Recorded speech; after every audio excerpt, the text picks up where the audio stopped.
പത്തരമാറ്റിൻ്റെ പുതിയൊരു എപ്പിസോഡിലേക്ക് എല്ലാവർക്കും സ്വാഗതം. അങ്ങനെ ചന്തുമോൾക്കാണെങ്കിൽ ആകെ വിഷമമാണ്.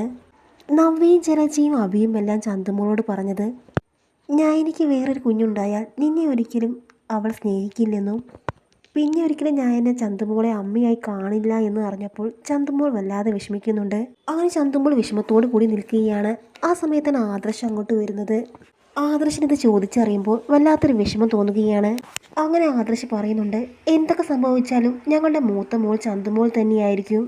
ഞാനാമ ഇക്കാര്യം പറഞ്ഞതാണല്ലോ, അതുകൊണ്ട് തന്നെ വേറെ ആര് പറഞ്ഞാലും മോള് വിശ്വസിക്കേണ്ട, ഞങ്ങളുടെ മൂത്ത മോൾ ചന്തുമോൾ തന്നെയായിരിക്കും എന്നൊക്കെ പറഞ്ഞ് ആശ്വസിപ്പിക്കുകയാണ് ആദർശ്. പിന്നീട് കാണുന്നത് ജാനകിയാണ്.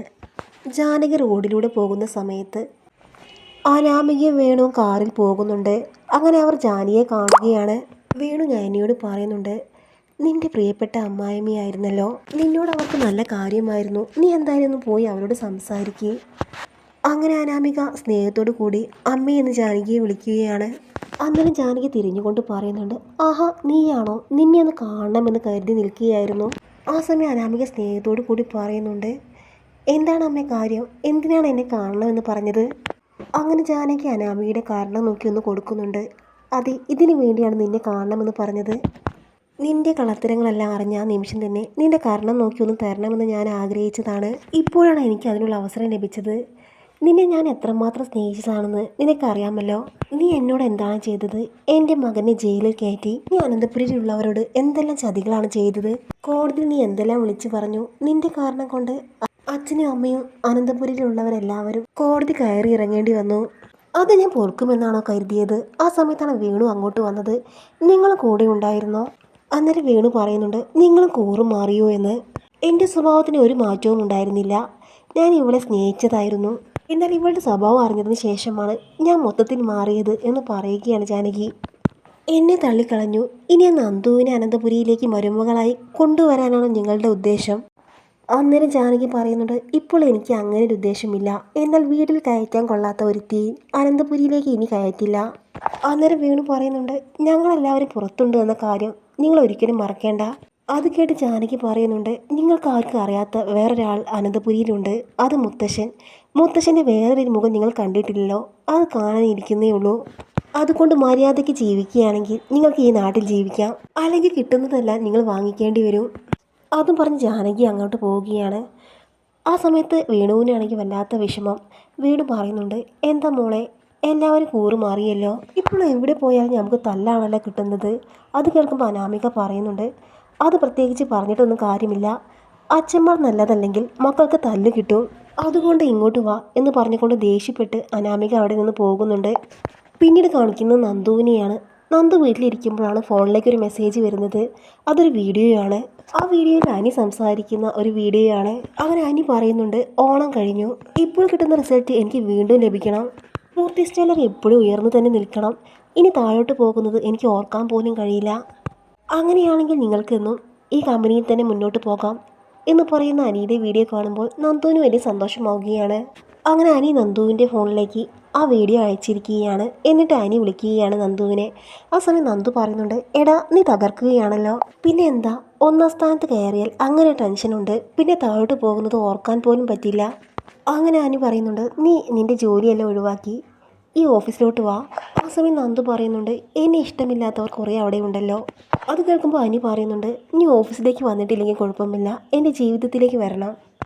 എന്നിട്ട് അനി പറയുന്നുണ്ട്, എനിക്ക് കുറച്ച് തിരക്കുണ്ട്, സ്റ്റാഫിനെ ചൊടിപ്പിച്ചിട്ട് കാമുകിയോട് സംസാരിച്ചിരുന്നിട്ട് കാര്യമില്ലല്ലോ, അതുകൊണ്ട് നീ ഇപ്പോൾ ഫോൺ വെക്കി, എനിക്ക് കുറച്ച് വർക്കുണ്ട് എന്ന് പറയുകയാണ്. അങ്ങനെ ഫോൺ വെക്കുന്നുണ്ട്. അതിനുശേഷം നന്ദു കുറേ നേരം അനി പറഞ്ഞ കാര്യങ്ങളെല്ലാം ചിന്തിച്ചുകൊണ്ടിരിക്കുകയാണ്. പിന്നീട് കാണിക്കുന്നത് ദേവ്യാനി ആദർശിനെയാണ്. ദേവ്യാനി പറയുന്നുണ്ട്, മോൾക്ക് വല്ലാത്ത വിഷമം. അത് കേൾക്കുമ്പോൾ ആദർശ് പറയുന്നുണ്ട്, അതേ അമ്മേ, ഞാനും മനസ്സിലാക്കുന്നുണ്ട്. ജലജിയും അഭിയും നവ്യയും എല്ലാം കുത്തി കുത്തി പറയുന്നത് കൊണ്ട് തന്നെ എനിക്ക് വേറെ കുഞ്ഞുണ്ടായി കഴിഞ്ഞാൽ ചന്തുമോൾക്ക് പിന്നെ ഒരു സ്ഥാനവും ഉണ്ടാകില്ല എന്ന് മോളോട് പറഞ്ഞു കൊടുക്കുന്നുണ്ട്. അതാണ് മോളുടെ വിഷമം എന്നൊക്കെ പറയുകയാണ് ആദർശ്. അപ്പോഴാണ് അനി അങ്ങോട്ട് വരുന്നത്. നീ എന്താ നേരത്തെ വന്നത് എന്ന് ആദർശ് ചോദിക്കുന്നുണ്ട്. എന്നെ അമ്മ വിളിച്ചു, അമ്മ എന്നോട് നേരത്തെ തന്നെ വരാൻ പറഞ്ഞു, എന്തെങ്കിലും പ്രശ്നമുണ്ടോ എന്ന് ചോദിക്കുകയാണ് അനി. ഒരു പ്രശ്നവുമില്ലല്ലോ, ഇപ്പോൾ ഇളയമയ്ക്ക് ഇപ്പോൾ നല്ല മാറ്റമുണ്ട്. എല്ലാവരും ഒരുപോലെ കാണാനും ഞങ്ങളോടെല്ലാം നല്ല രീതിയിൽ സംസാരിക്കാനൊക്കെ ഇളയമ തുടങ്ങി. ഇനി നവ്യയുടെ മനസ്സും കൂടി മാറാനുണ്ട്. സത്യങ്ങളെല്ലാം അറിഞ്ഞാൽ നവ്യയുടെ മനസ്സ് മാറും.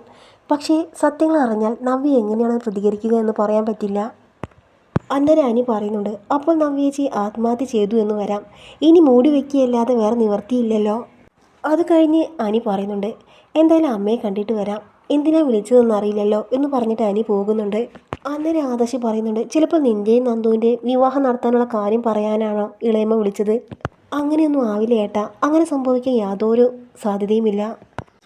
അന്നേരം ദേവ്യാനി ചോദിക്കുന്നുണ്ട്, എന്തിനാ ആദർശേ എനിക്കിങ്ങനെ പ്രതീക്ഷ നൽകിയത്? അങ്ങനെ സംഭവിക്കാൻ ഒരു സാധ്യതയുമില്ല. അല്ല അമ്മേ, അങ്ങനെ ചിലപ്പോൾ സംഭവിച്ചാലോ എന്ന് ആദർശ് പറയുന്നുണ്ട്. എന്നാൽ ജാനകിയാണെങ്കിൽ വല്ലാത്ത വിഷമത്തിലായിരുന്നു. അനിയെ വിഷമിപ്പിച്ചതിൻ്റെ പേരിലും അനിയെ താൻ ഇതുവരെ മനസ്സിലാക്കിയില്ലല്ലോ എന്ന കാരണം കൊണ്ട് ജാനകിയാണെങ്കിൽ ആകെ വിഷമിച്ചിരിക്കുകയായിരുന്നു. അതിനെല്ലാം മാപ്പ് പറയാനായിരുന്നു അനിയെ വിളിപ്പിച്ചത്. അങ്ങനെ ജാനകി പറയുന്നുണ്ട്, മോനെ നിന്നെ ഒരുപാട് വിഷമിപ്പിച്ചു. അനാമികയുടെ സ്വഭാവം എങ്ങനെയാണെന്ന് അമ്മയ്ക്ക് അറിയില്ലായിരുന്നു. ഇനി മോൻ്റെ ഒരു ആഗ്രഹങ്ങൾക്കും അമ്മ എതിരല്ല.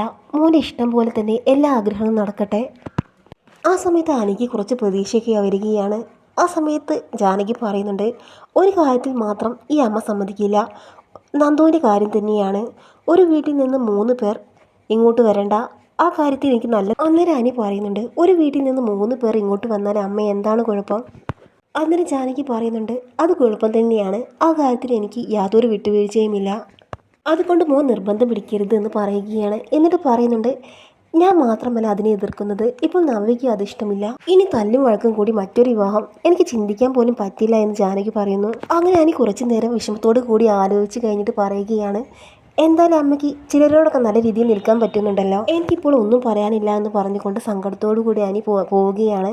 ആ സമയത്ത് ജാനകി വീണ്ടും ആലോചിച്ച് ഞാൻ നിൽക്കുന്നുണ്ട്. അങ്ങനെ പിന്നീട് അനിയും നന്ദുവും കാണുന്നുണ്ട്. അവർ അബിയുടെ കാര്യത്തെക്കുറിച്ച് സംസാരിക്കുകയാണ്. അബിയെ അറസ്റ്റ് ചെയ്ത് നന്നായി എന്ന് അനി പറയുന്നുണ്ട്. എന്നാൽ നവ്യയുടെ സ്വഭാവം മാറിയതിൽ അവർക്ക് നല്ല വിഷമമുണ്ട്. അന്നേരം അനി പറയുന്നുണ്ട്, അബിയുടെ എല്ലാ കാര്യങ്ങളും നവ്യേച്ചി അറിഞ്ഞിരുന്നെങ്കിൽ വളരെ നന്നായേനെ, എങ്കിൽ നവ്യേച്ചി ഇങ്ങനെയൊന്നും പെരുമാറില്ലായിരുന്നു എന്നൊക്കെ പറയുകയാണ് അനി. അങ്ങനെ അവർ സംസാരിച്ചു കൊണ്ടിരിക്കുന്ന സമയത്താണ് അനിയുടെ ഫോണിലേക്ക് നവീൻ വിളിക്കുന്നത്. നിങ്ങൾ എവിടെയാണെന്ന് ചോദിക്കുകയാണ്. ഞാൻ നന്ദുവും പുറത്തു നിന്ന് സംസാരിക്കുന്നുണ്ട് എന്ന് പറയുകയാണ് അനി. എന്നാൽ നിങ്ങൾ രണ്ടുപേരും കൂടി ആ പഴയ ഹോട്ടലിലേക്ക് വാ, നമുക്ക് സംസാരിക്കാമെന്ന് നവീൻ പറയുന്നുണ്ട്. അങ്ങനെ അനി നന്ദുവിനോട് പറയുന്നുണ്ട്, എന്നാൽ നമുക്കൊന്ന് പോയാലോ? പോകാമെന്ന് നവീൻ പറയുന്നുണ്ട്. അങ്ങനെ രണ്ടുപേരും കൂടി നവീൻ്റെ അടുത്തേക്ക് പോകുന്നുണ്ട്. അങ്ങനെ നവീൻ പറയുന്നുണ്ട്, എൻ്റെ മനസ്സിൽ ഒരു പെൺകുട്ടിയുണ്ട്, ആ പെൺകുട്ടിയെ എനിക്കൊന്ന് സെറ്റാക്കി തരണം. ഇതാണ് പെൺകുട്ടി, ആ കുട്ടിയുടെ വീട്ടിൽ എന്തെങ്കിലും പ്രശ്നമുണ്ടോ എന്നൊക്കെ ചോദിക്കുകയാണ് നന്ദു. ആ പെൺകുട്ടി സാമ്പത്തികമായി അത്ര മുന്നിലൊന്നുമല്ല, പക്ഷെ നല്ലൊരു ജോലിയുണ്ട് എന്ന് പറയുകയാണ് നവീൻ. അന്നേരം അനി പറയുന്നുണ്ട്, ജോലിയുണ്ടെങ്കിൽ രക്ഷപ്പെട്ടു, വീട്ടിൽ തന്നെ ഇങ്ങനെ അടച്ചു പൂട്ടി നിൽക്കുന്ന പെൺകുട്ടികളാണ് കൂടുതൽ ശല്യം ചെയ്യുക, ജോലിയുണ്ടെങ്കിൽ കൂടുതൽ പ്രശ്നമൊന്നും കാണില്ല എന്ന് പറയുകയാണ്. അന്നേരം നന്ദു ചോദിക്കുന്നുണ്ട്, ആ ഇഷ്ടം ആ പെൺകുട്ടിക്ക് അറിയുമോ? ഇല്ല, ഞാനിതുവരെ പറഞ്ഞിട്ടില്ല എന്ന് പറയുകയാണ് നവീൻ.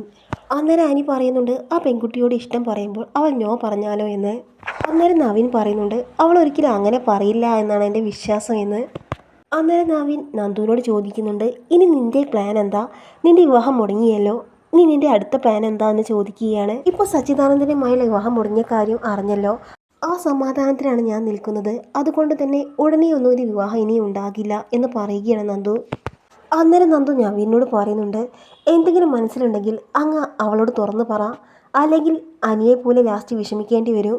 അങ്ങനെ പറഞ്ഞുകൊണ്ട് എല്ലാവരും ഭക്ഷണം കഴിക്കുകയാണ്. ആ സമയത്ത് നവീൻ നന്ദു അറിയാതെ നന്ദുവിനെ നോക്കുന്നുണ്ട്. നവീൻ ചിരിച്ചുകൊണ്ട് നന്ദുവിനെ നോക്കുകയാണ്. എന്നാൽ അനിയും നന്ദു അതൊന്നും കാണുന്നില്ല. അങ്ങനെ ചിരിച്ചുകൊണ്ട് നന്ദുവിനെ നോക്കുന്ന നവീനെ കാണിച്ചുകൊണ്ടാണ് ഇന്നത്തെ എപ്പിസോഡ് അവസാനിക്കുന്നത്.